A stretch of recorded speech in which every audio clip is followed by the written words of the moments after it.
மீண்டும் தூத்துக்குடியிலே போட்டியிட வாய்ப்பளித்த தமிழக முதலமைச்சர் திராவிட முன்னேற்ற கழகத்தின் தலைவர் அண்ணன் தளபதி அவர்களுக்கு என்னுடைய நன்றியை தெரிவித்துக் கொள்கிறேன். அதே போல இந்த வெற்றிக்காக உழைத்த பிரச்சாரம் செய்த அத்தனை தலைவர்களுக்கும் என்னுடைய நன்றியை தெரிவித்துக் கொள்கிறேன். எங்களுடைய மாவட்ட கழகத்தின் செயலாளர்களுக்கும் அங்கே இருக்கக்கூடிய கழக பொறுப்பில் இருக்கக்கூடிய அத்தனை பேருக்கும்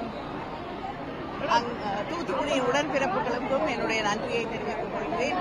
அதே போல எல்லாவற்றையும் விட முக்கியமாக மீண்டும் என் மீது இந்த அளவிற்கு நம்பிக்கை வைத்து எனக்கு வாய்ப்பளித்து மீண்டும் வெற்றி பெறக்கூடிய வாய்ப்பை உருவாக்கி தந்திருக்கக்கூடிய தூத்துக்குடியுடைய மக்களுக்கு என்னுடைய மனமார்ந்த நன்றியை தெரிவித்துக் கொள்கிறேன்.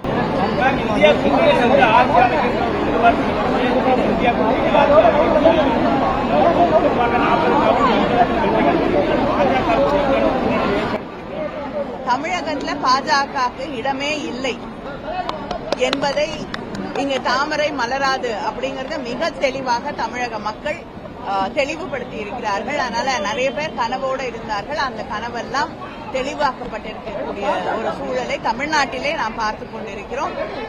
நிச்சயமா ஒவ்வொரு இந்தியனும் இங்கே எதிர்பார்ப்பது போல ஆட்சி மாற்றம் வர வேண்டும் என்பதுதான் என்னுடைய எண்ணமும். ஆனால் இன்று மாலை இந்திய கூட்டணி தலைவர்களுடைய கூட்டம் இருக்கிறது. அங்கேதான் எல்லா முடிவுகளும் எடுக்கப்படும்.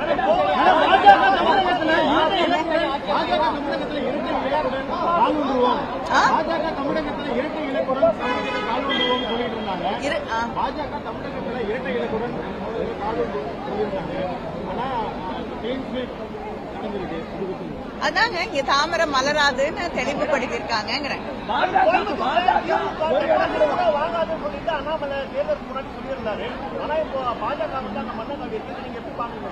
இல்ல அவர் அடிக்கடி என்ன பார்த்து ஒரு கேள்வி கேட்பாரு, கனிமொழிக்கு என்ன தகுதி இருக்குன்னு. இரண்டாவது முறையாக மக்களால் தேர்ந்தெடுக்கப்பட்ட ஒரு பிரதிநிதியாக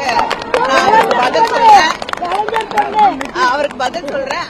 அதை கூட அந்த தகுதியை கூட இல்லாத ஒருவர் பிஜேபியோட தலைவராக இங்கே நீடிப்பது அந்த கட்சிக்கு நிச்சயமாக நல்லதில்லை.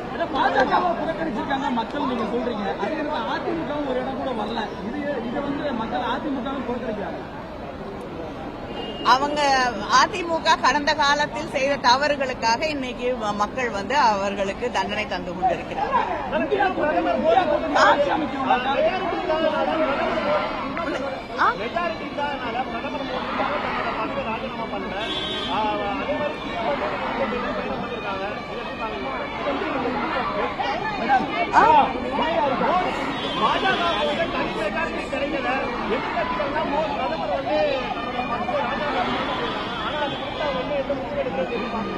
இல்லைங்க, பிரதமருக்கே முதல் 4-5 சுற்றுக்கள் பின்னடைவு இருக்கக்கூடிய ஒரு சூழல்ல இந்த தோல்விக்கு தார்மீக பொறுப்பேற்று அவர் பதவி விலக வேண்டும் என்று வெஸ்ட் பெங்காலோடைய முதலமைச்சர் அவர்கள் தெரிவித்திருக்கிறார்கள். தார்மீக பொறுப்பேற்றுக் கொள்வது என்பது அரசியலிலே புதுசான ஒரு விஷயம் அல்ல. நிச்சயமா செய்யலாம். செய்திகளை உடனுக்குடனும் துல்லியமாகவும் தெரிந்து கொள்ள சப்ஸ்கிரைப் பண்ணுங்க.